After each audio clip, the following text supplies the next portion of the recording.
Let's see कि 26 अप्रैल की energy जो है किस तरह की रहने वाली है। और 26 April 2022 guides angel, what is going to happen 26 April 2022, what do we need to know. 26 April 2022 क्या होने वाला है, हमें क्या पता होना चाहिए। 26 अप्रैल बता दो। Okay, 26th of April 2022. Now there are more energies that I see on 26th. Hermit का कार्ड है, 8 of Wands का कार्ड है और 10 of Wands का कार्ड है। Beautiful powerful energy. और मुझे ऐसा लगता है कि हर्मिट का कार्ड जो है वो डेफिनेटली नई बिगनिंग का कार्ड होता है। हर्मिट का कार्ड जो होता है वो पावर का कार्ड होता है। हर्मिट का कार्ड जो है नए सनराइज का कार्ड होता है, एक नए गाइड का, एक नए एंजल के आने का कार्ड होता है, एक नई अथॉरिटी के आने का कार्ड होता है।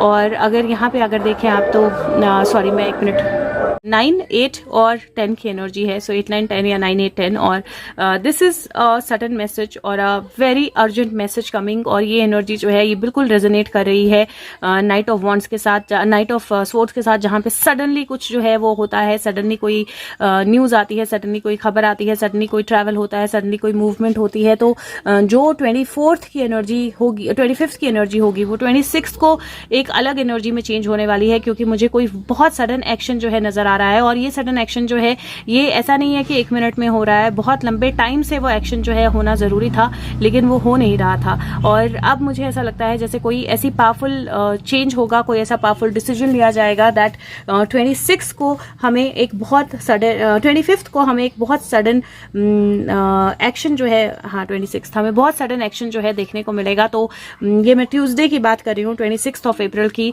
और अगर कार्ड्स भी देखेंगे हम तो पहला कार्ड जो है वो हर्मिट का कार्ड है। हर्मिट का कार्ड ये रहा यहाँ पे, और हर्मिट का कार्ड है ड्राउड and white Stag.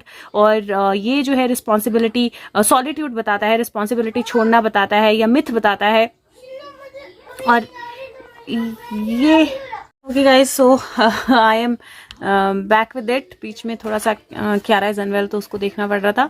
So okay, so political myth और बाकी सारी चीजें। सो बेसिकली एक तरह से इंट्रोस्पेक्शन या एक तरह से अपनी एनर्जी को फिर से चेक करना या चीजों को अलग एनर्जी से देखना जो है वो बताता है। और जब आप 8 ऑफ वॉन्ड्स का कार्ड बोलते हो तो 8 ऑफ वॉन्ड्स का कार्ड जो है वो सडनली एक चेंज बताता है, एक जर्नी बताता है। और 8 ऑफ वॉन्ड्स की जो स्टोरी है वो भी मैं आपको दिखा देती हूँ। तो ये है रेनबो क्रो, नॉर्थ अमेरिका की स्टोरी है। और ये जो कार्ड है ये डेफिनेटली सेक्रीफाइस की एनर्जी बताता है। और अगर आप देखो तो ये ठंडे वेदर में अपने विंग्स के ऊपर आग लेकर जा रहा है। और वो आग जो है वो इसके अपने विंग्स में भी लग सकती है, लेकिन वो फिर भी उसको लेकर जा रहा है, बिकॉज उसको लेकर जानी है रिस्पॉन्सिबिलिटी, अगर मैं बोलूं।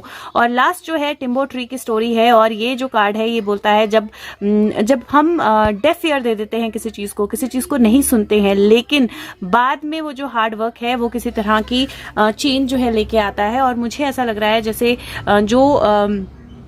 जो एनर्जी है 26 की, क्योंकि 25th की तो ये आ गई, तो 26 की जो एनर्जी है, ट्यूसडे की जो एनर्जी है, वो कहीं ना कहीं एक बहुत स्ट्रांग चेंज लेकर आ रही है, एक बहुत स्ट्रांग मैसेज लेकर आ रही है, कम्युनिकेशन लेकर आ रही है। मुझे थोड़ा सा आग का कहीं कोई खतरा लग रहा है, लेकिन ऐसी बातें जो अभी तक हम सुन नहीं रहे थे, डेफ ईयर्स में पड़ रही थी, एक्शन नहीं हो रहे थे, उन सारी चीजों पे मुझे कोई एक्शन होता हुआ दिखाई दे रहा है। और मुझे ऐसा लग रहा है कि आपके माइंड में भी स्पिरिचुअलिटी का बिलीफ आ सकता है, स्पिरिचुअलिटी का ख्याल आ सकता है, सडन कोई ट्रैवल करना पड़ सकता है। और कोई ऐसी चीज जो आपको बार बार बोली जा रही थी, पुराने टाइम से बोली जा रही थी, लेकिन आप उस पर ध्यान नहीं दे रहे थे, सुन नहीं रहे थे, उस बात पे, उस थॉट से रिलेटेड कुछ नया चेंज या वो उस बिलीफ से कोई नई ग्रोथ जो है वो निकल के आ सकती है। क्योंकि यहाँ अगर आप देखें तो कान से पेड़ जो है वो निकल कर आ रहा है। अपने कान की हेल्थ का, ईयर हेल्थ का ध्यान रखना है आपने, स्पेशली ऑल ओवर आपका जो फेस है उसका ध्यान रखना है आपने। ये जॉ, आईज, ईयर सबका ध्यान रखना है आपने। लेकिन मुझे किसी तरह का ग्रोथ और किसी तरह की पॉजिटिव चेंज की एनर्जी है दिखाई देती है, शिफ्ट जो है वो दिखाई दे रहा है। और जहां 25 की एनर्जी जो है वो बहुत ज्यादा थीफ ओरिएंटेड एनर्जी है या ईविल ओरिएंटेड एनर्जी है, वहीं मुझे 26 की एनर्जी जो है वो उस ईविल को टेम करने वाली एनर्जी या एक्शन, ईविल पे एक्शन होने की एनर्जी जो है वो दिखाई दे रही है।